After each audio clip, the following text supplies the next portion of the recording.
धेरै ठाउँ बोमा उद्याएर गाडी यहाँ पार्किङ गरियो।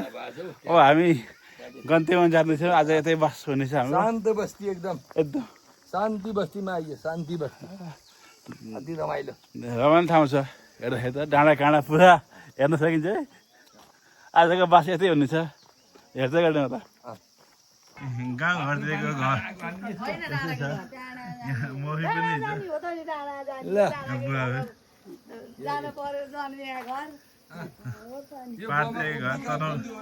लम्साल बन्धुहरूको घर हो। हजुर लम्साले हो।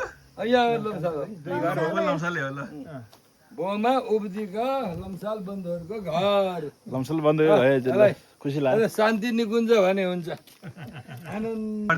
पार्दै घर त छ, बस्ती छैन, मान्छे कोही छैन। चाबला सब चाबला कि है। हाम्रो यो पिकनिक टोलीको सब चाबला नि सबै बसा छ।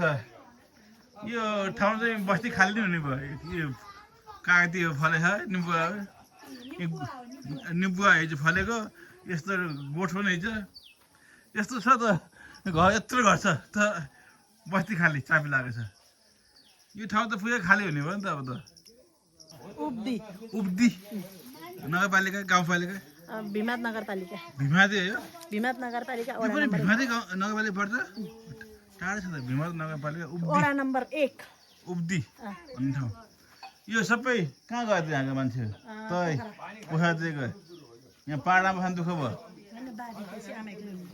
त्यही त सबै छ पाहाडतिर छोडेर गएपछि त्यही हो।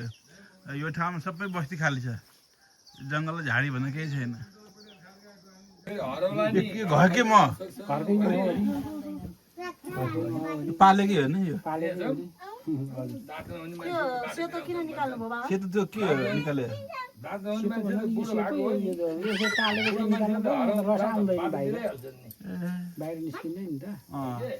यो सेतो निकालेर जम्दैन होला हो। हामी यहाँ भएको भयो जम्दै नि म त्यो टिस्युमा यो सेतो निकालेर जम्दैन। सेतो निकालेर नजमाउने होइन, यो सेतो त यो टालेको भएर जागाको ढक्कन हो त। ढक्कन खोलिदिएको। ढक्कन खोलेको हजुर। यो जम्छु जम्दैन म जाडोमा जम्छ। जाडोमा जम्छु है। हजुर। कतिपय बजारमा पर्ने जम्दैन नि त्यो कस्तो म हो। अब त्यो ठाउँ अनुसार फरक हुन्छ, हावापानी अनुसार पनि त फरक भयो।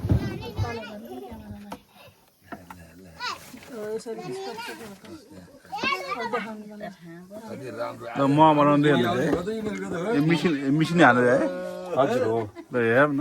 सबैजना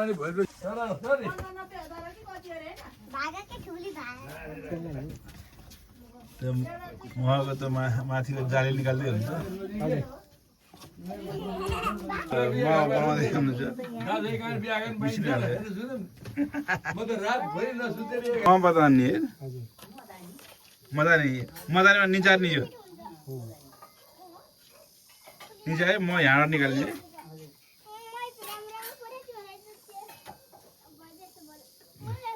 चारवटा खोपा जाँदो रहेछ। हजुर।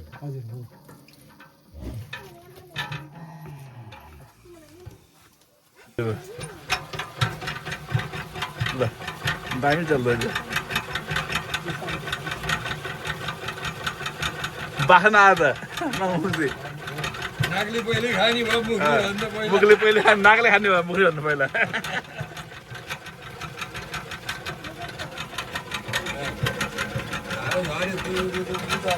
सानो धारा चुइने रहेछ है दाइ। कुनै चुन्छ त्यहाँ। यहाँबाट चुन्नु है। त्यहाँ मिसिन माथि तलै यहाँ तलबाट चुन्नु रहेछ। तलबाट चुन्नु रहेछ। माथिबाट निचाएर तल आउँदो रहेछ। अब आउँदैछ।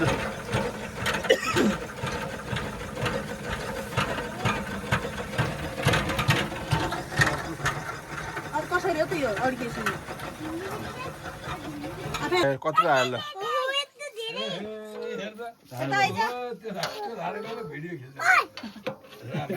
कत्रो भयो है। आफै आयो। म त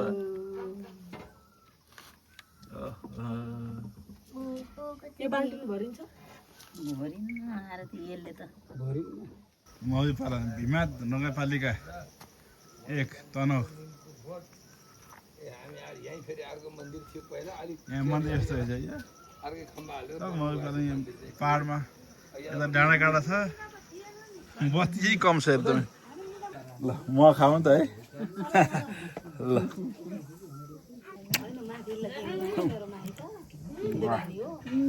अगाडिको म यो भन्छ मिठो छ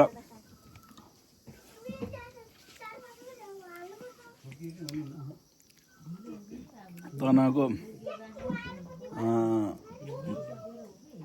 भीमा नगरपालिका होइन ए यो कुन ठाउँ हो यो उक्दी गाउँमा मह खान पाइयो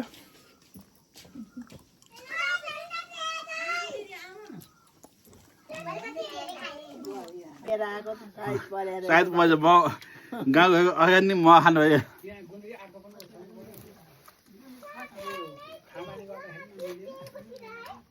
हिमाल नगरपालिका वार्ड नम्बर 1 अर्ग्यानिक मह खाँदैछु यो भन्यो बस्यो नि केही भएन मलाई मह खान आउँछु म बनाउँदैछु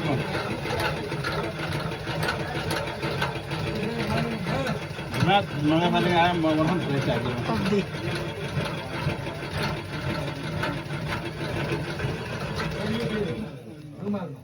ल अब यात्रा कस्तो भएछ दाजुलाई ए भयङ्कर हामी है हजुरको मौरी किनेर फर्केको के अरे मह किनेर फर्केको यात्रा अहिले एकदम राम्रो पाहाडको परिया छ असली मह असली मह प्योर शुद्ध अर्ग्यानिक मह जम्मै पाहाडको बाटो यस्तै छ हेर्नु होला घिउ अर्ग्यानिक मह लिनु भनेर आएको होला एकदम रमाइलो रमाइलो यात्रा भइरहेको छ यता ससुराली क्षेत्र हजुरको ससुराली बिहा भएको ठाउँ क्षेत्र हो नि सानोमा 2017 सालमा आएर बिहा गरेको घरमा 17 सालमा बिहा भएको है 17 सालमा बिहा गरेको अहिले कति भइसक्यो 83 साल हेर्नु कति वर्ष भयो राम राम राम ससुराली यहाँ कोही हुनुहुन्न 65 वर्ष पुरा पुरा पुग्यो के अहिले हजुरको ससुराली यहाँ कोही हुनुहुन्न ससुराली के हो त नि ससुराली के त्यही पनि अब हजुरको सालो अब भइहाल्नुहुन्छ अब कोही पनि हुनुहुन्न यहाँ साल हो सानो बच्चो थियो हामी बिहा गर्दाखेरि अनि त्यो 14 सालको हो त्यो 3 वर्षको थियो टुकुन टुकुन दौडिन्थ्यो